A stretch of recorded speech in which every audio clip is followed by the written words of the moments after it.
दोस्तों स्वागत है सभी का एग्जाम विद यूट्यूब चैनल पर। आज की इस वीडियो में लाए हैं वार्षिक परीक्षा 2024 के लिए बी 10,000 कोड का 70 नंबर का ये बिल्कुल लेटेस्ट मॉडल पेपर।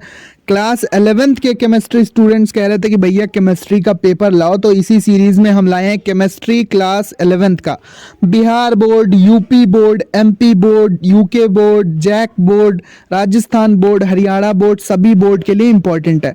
वीडियो को लास्ट तक देखना, दोस्तों में शेयर कर देना। चलो निर्देश पढ़ लेते हैं। प्रारंभ में जो 15 मिनट दिए गए हैं बच्चों, वो आपको प्रश्न पत्र को पढ़ने के लिए दिए गए हैं। सभी प्रश्न करना अनिवार्य है। प्रत्येक प्रश्न के सामने उसके नंबर लिख दिए गए हैं। गणनात्मक प्रश्नों में गणना के समस्त पद करना है और जहां पर आवश्यक है वहां पर आप रासायनिक समीकरण लिखेंगे। जहां पर आवश्यक है वहां पर आप रासायनिक समीकरण देंगे। तो सबसे पहला बहुविकल्पीय प्रश्न उठाते हैं। इससे पहले आप ये जरूर कमेंट में लिख देना ये वीडियो आप कौन से शहर या कौन से गांव से देख रहे हो। जल में H और O का अनुपात क्या होता है? हाइड्रोजन और ऑक्सीजन का अनुपात जल में क्या होता है, ये आपको बच्चों बताना है। ए ऑप्शन है 1.16 1:8 या 1:2 या 1:1। तो बी ऑप्शन करेक्ट है। कितना होता है? 1:8, 1:8 यहाँ पर सही ऑप्शन होगा। ठीक है, बी वाला ऑप्शन यहाँ पर करेक्ट है।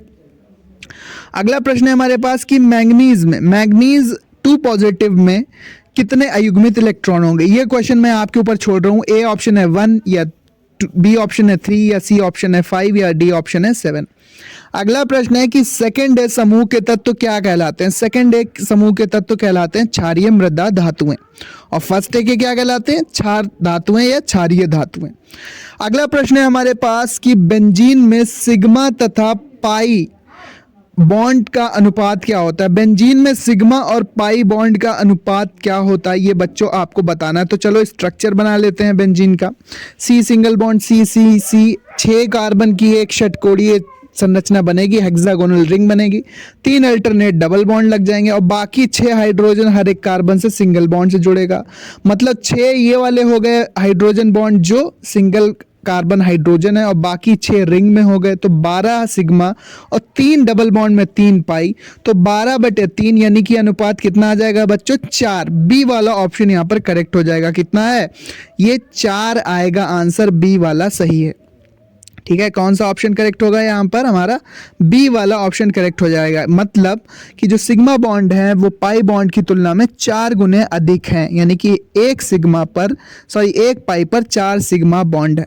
अगला प्रश्न है कि CH2Cl2 में कार्बन की ऑक्सीकरण संख्या कितनी निकलेगी? तो भैया यहाँ पर कार्बन की ऑक्सीकरण संख्या 0 निकलेगी, क्योंकि यहाँ पर X मान लेते हैं कार्बन की, तो यहाँ पर प्लस के 2 हाइड्रोजन के, माइनस के 2 क्लोरीन के, तो यहाँ पर कट के 0 आ जाएगा। ठीक है, बराबर 0, तो 0 बराबर 0, तो सी ऑप्शन करेक्ट है।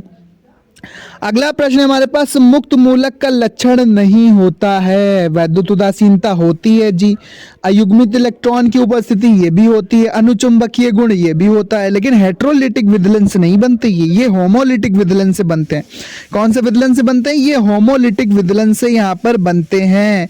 तो सी डी वाला ऑप्शन करेक्ट हो जाएगा। अब 2-2 नंबर के छोटे प्रश्न आ गए हैं। 2-2 नंबर के जो छोटे प्रश्न हैं वो क्या कहते हैं, चलो देख लेते हैं। तो यहाँ पर 2-2 नंबर के जो छोटे प्रश्न है वो है कि 10 ग्राम हीलियम में परमाणुओं की संख्या निकालो मोल कॉन्सेप्ट से। कोश किसे कहते हैं? कोश की परिभाषा दीजिए। वही कोश के LMN कक्षाओं में जो परमाणु में कक्षाएं होती हैं जिसमें इलेक्ट्रॉन चक्कर लगाते हैं। इसके बाद अगला प्रश्न है कि मेंडलीव की मूल आवर्त सारणी की 2 कमियां लिखिए। मेंडलीव की जो मूल आवर्त सारणी की 2 कमियां थी वो लिखना। अष्टक नियम पूछ दिया गया। इसके बाद मुक्त मूलक किसे कहते हैं? ये होमोलिटिक विदलन से बनने वाली रासायनिक स्पीशीज हैं जो एक इलेक्ट्रॉन लेकर सिंगल बॉन्ड जो कोवेलेंट बॉन्ड होता है वहां से अलग हो जाते हैं। अनुचुंबकीय गुण होता है, वैद्युत उदासीन होते हैं, अयुग्मित इलेक्ट्रॉन होता है। देखो ऊपर वाले क्वेश्चन से बन गया। HNO3 में N की ऑक्सीडेशन नंबर कितनी निकलेगी? चलो भैया मान लेते हैं HNO3। ठीक है, H की +1 हो जाएगी, N की X मान लेते हैं -6, क्योंकि एक ऑक्सीजन की -2 तो 3 ऑक्सीजन की -6 हो जाएगी, बराबर 0। 6 इधर आएगा प्लस में हो जाएगा, 1 इधर आएगा माइनस में हो जाएगा, तो +5 निकल के आएगी। तो HNO3 में नाइट्रोजन की ऑक्सीडेशन नंबर कितनी आई? प्लस की 5i। अब 3p6 में चौथे इलेक्ट्रॉन की चारों क्वांटम संख्याएं लिखिए, कितनी होगी? चारों क्वांटम संख्या कौन सी? मुख्य क्वांटम संख्या n, द्विगुंशी क्वांटम संख्या l, चुंबकीय क्वांटम संख्या m और चक्रण क्वांटम संख्या s।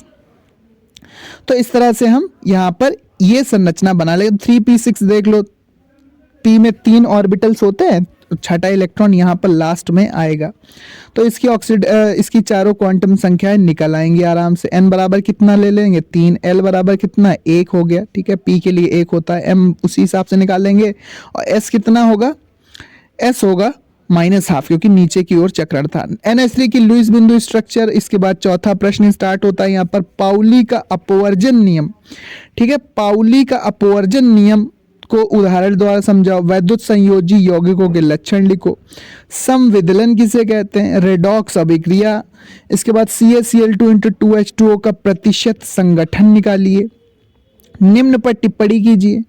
निम्न पर टिप्पणी करिए। वैद्युत ऋणात्मकता और इलेक्ट्रॉन बंधुता दोनों पर वीडियो उपलब्ध है। पाई बंध किसे कहते हैं? इसे उदाहरण से समझाइए। पाई बंध ऑर्बिटल्स के पार्श्व ओवरलैपिंग, लेटरल ओवरलैपिंग से बनते हैं। कार्बोनियम आयन किसे कहते हैं? कार्बोनियम आयन की विशेषताएं लिखिए। इसके बाद आधुनिक आवर्त नियम पूछ दिया गया है। आधुनिक आवर्त नियम क्या होता है कि तत्वों के जो भौतिक और रासायनिक गुण होते हैं ये इनके परमाणु क्रमांकों के आवर्ती फलन होते हैं। आधुनिक आवर्त सारणी की विशेषताएं और कमियां, 2-2, 4-4 विशेषताएं, 2-2 कमियां। नहीं करना है तो ऑफ-बाउ का नियम आ जाएगा। अर्धभरित और पूर्ण भरित कक्षक के स्थायित्व का व्याख्या कीजिए। ये वाला कर सकते हैं। संकरण पढ़ लेना, sp, sp2 और sp3 संकरण, इससे बाहर नहीं जाएगा क्लास 11th में, ये जरूर पढ़ के जाना। sp हो गया, sp2 हो गया और sp3 हो गया। इसके बाद IUPAC नामकरण की बात करें तो IUPAC नामकरण भी बच्चों यहाँ पर एथिलीन हो गया इसका नाम एथेनोइक अम्ल हो गया। इसका नाम एथेनोइक एनहाइड्राइड हो गया। एथेनोइक एनहाइड्राइड यहाँ पर इसका नाम हो जाएगा, क्या हो जाएगा? Ethanoic anhydride. नहीं समझ में आया? चलो स्ट्रक्चर बना के बता देते हैं। एथेनोइक एनहाइड्राइड CH3, ठीक है। CO इसमें लगा हुआ है, फिर O के साथ जुड़ा हुआ है, इधर O लगा हुआ है और नीचे फिर CO और फिर CH3, ठीक है। CH3 यहाँ पर ये हो गया। तो इसका नाम एथेनोइक एनहाइड्राइड होगा, ठीक है। एल्केनोइक एनहाइड्राइड लिखते हैं। इसका नाम एथेनॉल हो जाएगा। 2 कार्बन है, एथ OH है तो ऑल लगाएंगे, एथेनॉल। और लास्ट जो हो गया हमारा 5 नंबर का, ये हो गया ethoxy ethane, C2H5O, ether group है C2H5, तो एथॉक्सी एथेन। अगला प्रश्न है प्रश्न नंबर 7, निम्नलिखित अभिक्रिया को आयन इलेक्ट्रॉन विधि द्वारा संतुलित कीजिए। तो आयन इलेक्ट्रॉन विधि से संतुलित कर लो। Cl2 plus OH negative, Cl negative, ClO3 chlorate ion plus H2O। नहीं करना, कच्छ और कच्छक में अंतर बता दो। अथवा में दिया है ना SPDF, तो S कच्छक गोलाकार, P कच्छक डंबलाकार, XYZ के एक्सिस पे बना देना, ठीक है। X, ठीक है, PX होता है, एक PY होता है और PZ, और इनकी आकृति कैसी होती है? डंबलाकार होती है। जो D होते हैं वो डबल डंबलाकार होते हैं और 5 ऑर्बिटल होते हैं D। कौन कौन से? DXY होता है, देखो एक तो बच्चों DYZ होता है। D बिल्कुल बेसिक है ये नहीं पता तो भाई आप केमिस्ट्री क्या पढ़ रहे हो? तो पढ़ लेना अच्छे से, बिल्कुल बेसिक चीजें ही पूछी जाएंगी 11th के पेपर में, डरना नहीं है। और F कच्छक की आकृति जटिल होती है। निम्न पर टिप्पणी कीजिए। इलेक्ट्रोमेरिक प्रभाव और इंडक्टिव प्रभाव या प्रेरिडिक प्रभाव पर टिप्पणी पूछ दी गई है 5 नंबर में प्रश्न। अब ये टफ लग रहा है, ये वही है चैप्टर, कुछ मूलभूत सिद्धांत और तकनीकें वाला जो चैप्टर है ये वही चैप्टर है। अब ये भी नहीं करना है तो अथवा वाला कर दो। तत्व क्या है, यौगिक क्या है, सामांगी मिश्रण क्या है, विषमांगी। कक्षा 8 के 8-9 का क्वेश्चन है, बिल्कुल आसान है। इसके अलावा इसमें हेस का नियम और जोड़ लेना, ठीक है। हेस का नियम आप जोड़ सकते हो, बाकी सारे क्वेश्चन इंपॉर्टेंट हैं, सॉल्व कर लेना। मॉडल पेपर है, इसको हल करके जाओगे तो डेफिनेटली आराम से 70 में 70 नंबर भी ला सकते हो। और भी कोड के मैं पेपर लाऊंगा। साथ ही साथ इसमें हेस का नियम हो गया, कार्बोनियम आयन, पाई बॉन्ड, वैद्युत ऋणात्मकता, रेडॉक्स अभिक्रिया, पाउली का अपवर्जन नियम, समविदलन, विषम विदलन, ठीक है। समविदलन, विषम विदलन, मुक्त मूलक क्या होते हैं, और ऑफ बाउ का नियम क्या है, कक्ष क्या है, कक्षक क्या है, ऑर्बिटल्स क्या है, कक्ष क्या है, उपकक्ष क्या है, ऑर्बिटल क्या है, लुईस बिंदु स्ट्रक्चर पढ़ लेना, ऑक्सीडेशन नंबर निकालनी आनी चाहिए, होमोलिटिक विदलन, हेट्रोलिटिक विदलन, बाकी छोटे छोटे यहाँ पर प्रश्न आएंगे, कोई दिक्कत वाली बात नहीं। बाकी कोड के भी पेपर लाएंगे, ये मत क्या करो कि भैया बिल्कुल सेम आएगा। कोड मिल जाता है तो आ भी सकता है, नहीं तो मॉडल क्वेश्चन है ना यार, इनको सॉल्व करके जाओगे तो डेफिनेटली आपको हेल्प मिलेगी और आप आसानी से अपना पेपर अच्छे से सॉल्व कर पाओगे, कोई भी प्रॉब्लम नहीं होगी आपको। सो अच्छे से सॉल्व करो। टेलीग्राम पर आपको इसका पीडीएफ मिल जाएगा। मिलते हैं अपने नेक्स्ट वीडियो में, तब तक के लिए पढ़ते रहो बच्चों, आगे बढ़ते रहो। इसका पीडीएफ आपको टेलीग्राम चैनल पर मिलेगा। बाकी कोड के भी हम पेपर आपको यहाँ पर प्रोवाइड करेंगे जिस